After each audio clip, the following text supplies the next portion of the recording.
Di era digital seperti sekarang, hidup kita sangat erat dengan teknologi. Kita mengandalkan komputer, smartphone, dan internet untuk berkomunikasi, bekerja, bertransaksi bank, dan masih banyak lagi. Namun, ketergantungan pada teknologi ini juga memiliki risiko. Salah satunya adalah serangan siber. Serangan siber adalah upaya apapun untuk mendapatkan akses tidak sah ke sistem komputer atau jaringan. Serangan ini bisa bermacam-macam bentuknya, mulai dari mencuri informasi penting hingga mengganggu infrastruktur penting. Tujuan mereka adalah untuk menyebabkan kerusakan, mencuri data, atau mengganggu operasi. Memahami berbagai jenis serangan siber sangat penting bagi individu dan organisasi agar dapat melindungi diri secara efektif. Serangan siber dapat menimbulkan konsekuensi yang menghancurkan. Individu dapat mengalami kerugian finansial, pencurian identitas, dan pelanggaran privasi. Organisasi dapat menghadapi gangguan operasional, kerusakan reputasi, dan konsekuensi hukum. Seiring dengan meningkatnya ketergantungan kita pada teknologi, pentingnya keamanan siber juga semakin meningkat. Malware, singkatan dari malicious software, adalah jenis serangan siber yang umum. Peretas menggunakan malware untuk mendapatkan akses tidak sah ke perangkat. Setelah menginfeksi perangkat, malware dapat menyebar dengan cepat dan diam-diam. Ada berbagai jenis malware, masing-masing dengan tujuan jahat tertentu.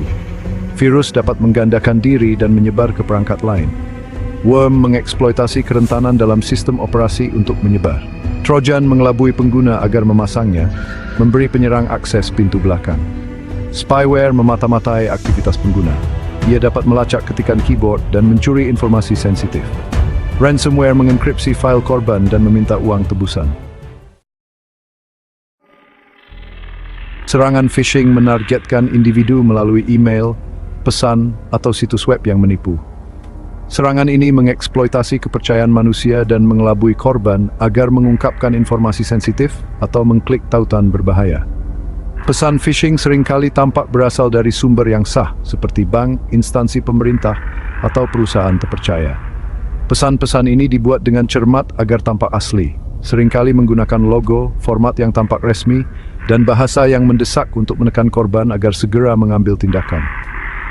Mereka mungkin meminta pengguna untuk memverifikasi informasi akun mereka, memperbarui kata sandi mereka, atau mengklik tautan untuk mengklaim hadiah. Mengklik tautan ini atau memberikan informasi sensitif dapat menyebabkan konsekuensi yang menghancurkan. Serangan phishing dapat mengakibatkan pencurian identitas, kerugian finansial, dan infeksi malware. Edukasi dan kesadaran sangat penting untuk mengenali dan menghindari upaya phishing. Selalu waspadai email atau pesan yang tidak diminta, yang meminta informasi pribadi. Bagian 4, serangan ransomware dan DDoS mengganggu operasi. Ransomware dan Distributed Denial of Service atau serangan DDoS dirancang untuk mengganggu operasi dan menyebabkan kekacauan yang meluas. Ransomware, seperti yang telah disebut sebelumnya, mengenkripsi file korban dan meminta uang tebusan untuk pelepasannya.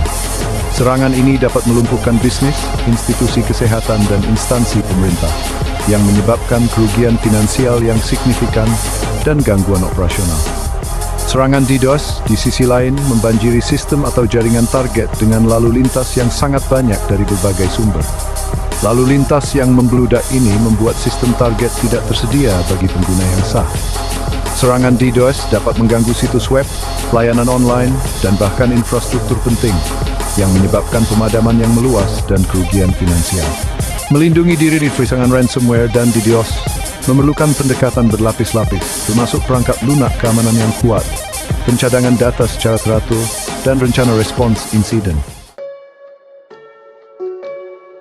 Bagian 5, serangan man in the middle, penyadap tak terlihat. Serangan man in the middle atau MITEM adalah bentuk penyadapan di mana penyerang mencegat komunikasi antara dua pihak tanpa sepengetahuan mereka. Pada dasarnya itulah yang terjadi dalam serangan MITEM. Penyerang dapat mencegat informasi sensitif seperti kredensial masuk dan detail kartu kredit. Melindungi diri memerlukan kewaspadaan dan penggunaan protokol aman seperti HTTPS dan VPN. Bagian 6, melindungi kehidupan digital kita. Seiring dengan meningkatnya ketergantungan kita pada teknologi, pentingnya keamanan siber juga semakin meningkat. Melindungi diri kita sendiri dan organisasi kita dari serangan siber bukan lagi pilihan tetapi keharusan. Edukasi dan kesadaran sangatlah penting. Memahami berbagai jenis serangan siber adalah langkah pertama menuju perlindungan.